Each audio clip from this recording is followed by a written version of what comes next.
2047 నాటికి రాష్ట్ర తలసరి ఆదాయం $2.4 బిలియన్ ఆర్థిక వ్యవస్థగా తీర్చిదిద్దేలా ప్రణాళికలు రచిస్తున్నట్లు సీఎం చంద్రబాబు తెలిపారు.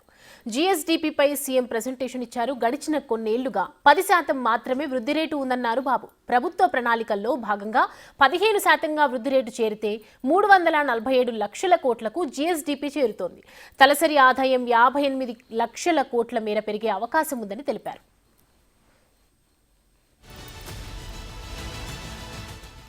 ప్రస్తుతం జీఎస్డీపీ 16 లక్షల కోట్లు ఉండగా 12.94% వృద్ధి రేటు ఉందని తెలిపారు బాబు. 2014 నుండి 2019 మధ్య 13.5% వృద్ధి రేటు నమోదైందని, 2019 నుండి 2024 మధ్య అది 10.93%కి మాత్రమే పరిమితమైందని తెలిపారు చంద్రబాబు. జాతీయ వృద్ధి రేటుతో పోలిస్తే ఏపీ వృద్ధి రేటు 2.8% ఎక్కువగా నమోదైందని, 2024 నుండి 25 ఆర్థిక సంవత్సరానికి ప్రస్తుత ధరల ప్రకారం $3,169 తలసరి ఆదాయం ఉందన్నారు. ప్రస్తుత ధరల్లో 2024 నుండి 2025 ఆర్థిక సంవత్సరంలో 2,68,653 తలసరి ఆదాయం నమోదైనట్లు బాబు తెలిపారు. ప్రస్తుతం వ్యవసాయ రంగంలో 15.86 వృద్ధి నమోదు అయ్యిందని, ఆక్వాకల్చర్ రంగంలోనూ ఎక్కువ వృద్ధి నమోదయ్యే అవకాశాలున్నాయని చంద్రబాబు స్పష్టం చేశారు.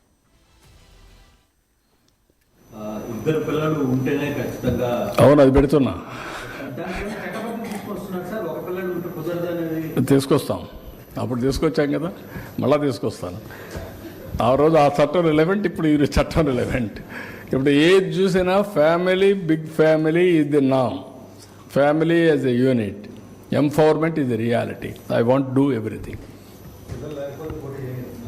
లేదు, పిల్లలు లేకపోతే పోటీ లేదు. మీరు పిల్లల కన్నాక ఏమన్నా బయట పోయినా పర్వాలేదు, మీరు ఎలిజిబుల్. సమాజానికి వదిలిపెట్టాలి మీరు.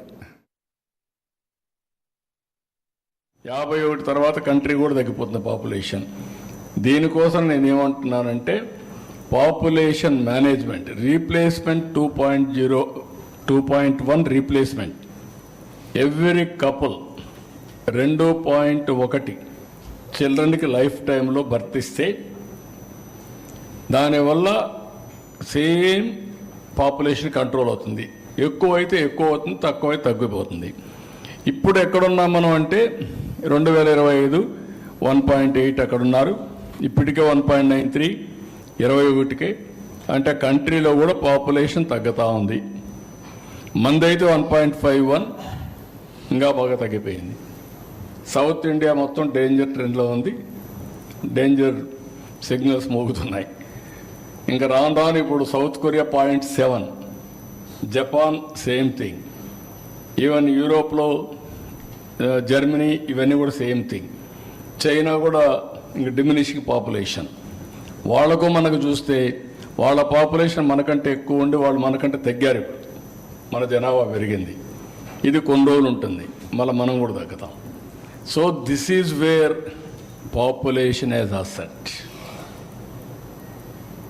ఆస్తి జనాభానే, అది మర్చిపోయి సంపద సృష్టిస్తున్నామని జనాభాను మర్చిపోతే మనం సృష్టించిన సంపద ఎవరికి ఇవ్వాలనో మనకే తెలియదు. కడాలి శ్మశానంగా తయారవుతుంది. పెద్ద ఎయిర్పోర్ట్ ఉంటుంది, ఏం చేయాలో ఎవరికి తెలియదు. ఆ ఎయిర్పోర్ట్ని, ఆ రోడ్లు వెడల్పుగా ఉంటాయి, దాని మీద పోయే మనుషులు ఉండరు. ఆ పరిస్థితి వస్తుంది. So we must know how to